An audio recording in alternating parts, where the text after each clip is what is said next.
مسئلہ جو شخص اذان سنے، مرد ہو یا عورت، پاک ہو یا جنبی، اس پر اذان کا جواب دینا مستحب ہے۔ یعنی بے وضو بھی بے وضو جو ہوتا ہے وہ بھی اذان کا جواب دے سکتا ہے، کہ جس کو غسل کی حاجت ہے یا عورت کسی اپنے ایام میں ہے،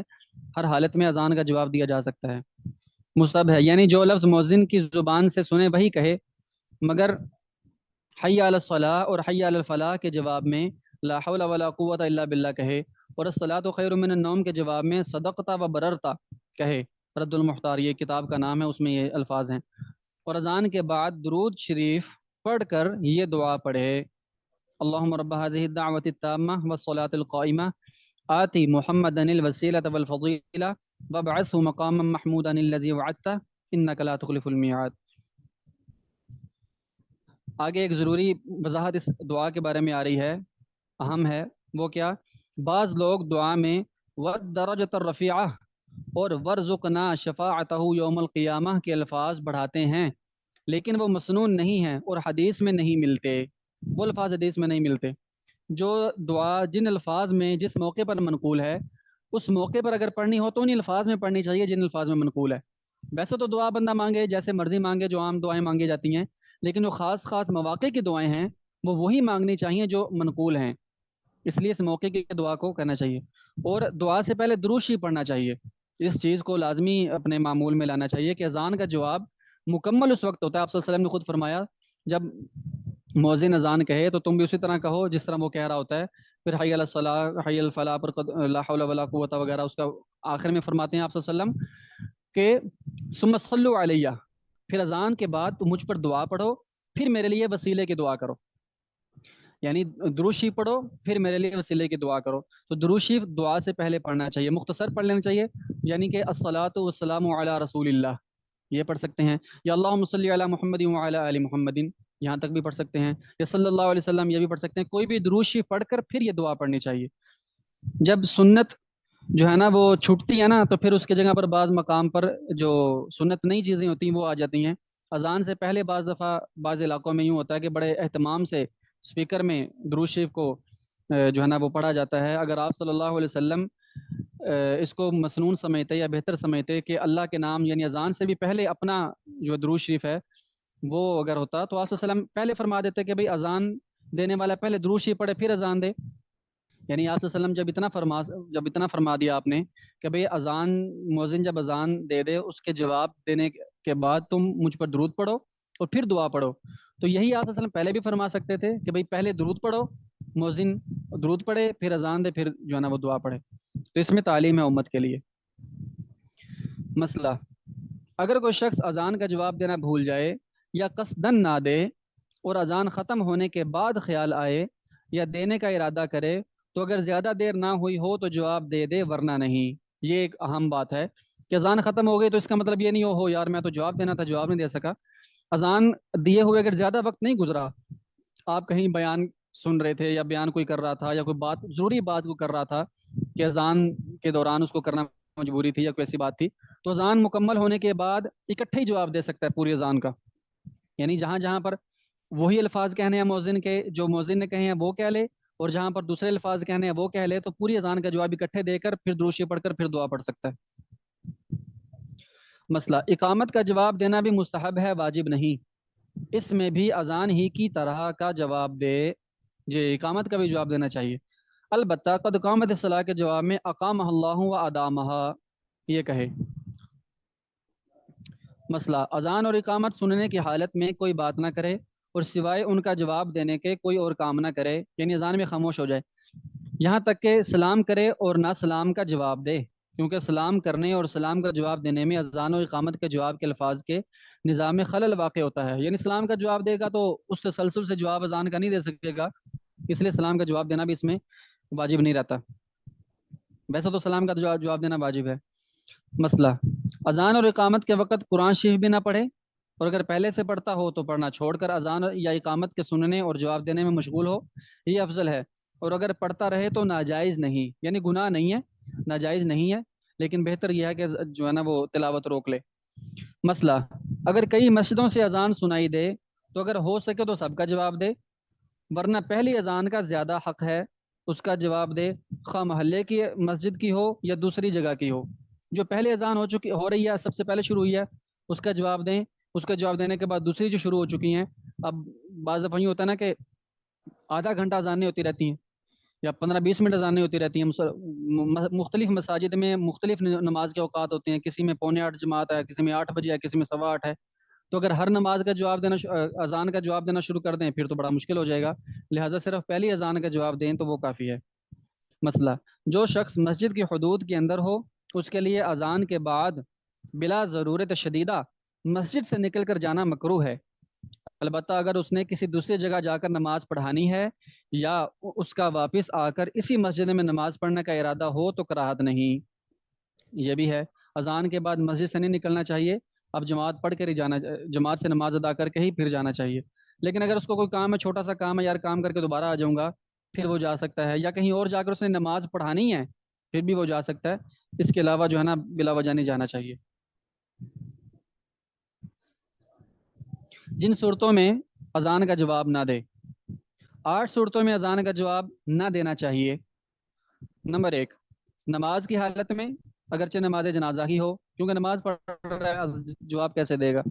نمبر 2، خطبہ سننے کی حالت میں، خواہ خطبہ جمعہ کا ہو یا کسی اور چیز کا،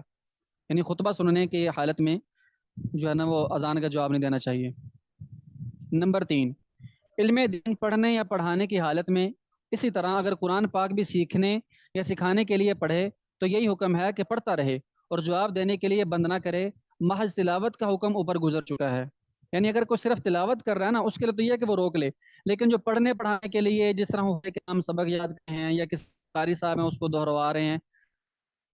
سکھا رہے ہیں، یا کوئی علم دین سننے سنانے کی باتیں ہو رہی ہیں، بیان ہو رہا ہے، کوئی ایسی بات ہے، ان میں یہ ہے کہ وہ جاری رکھ سکتے ہیں، اس کو وہ جاری رکھیں، بعد میں اذان کا جواب دیتے ہیں. نمبر 4، حیض و نفاس کی حالت میں، کیونکہ اس وقت قول یا فعل سے جواب دینے کی حالت نہیں. جی یہاں پر آ گیا حیض و نفاس کی حالت میں، کیونکہ اس وقت قول یا فعل سے جواب دینے کی حالت نہیں.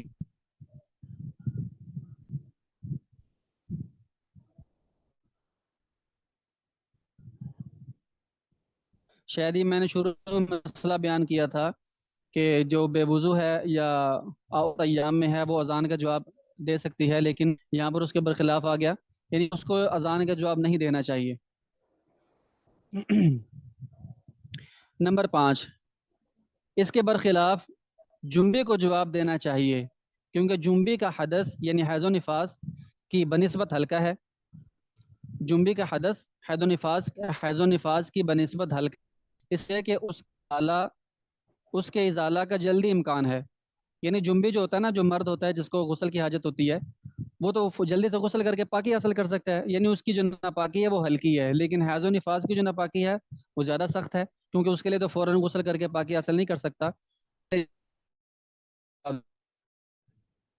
6، جماع کی حالت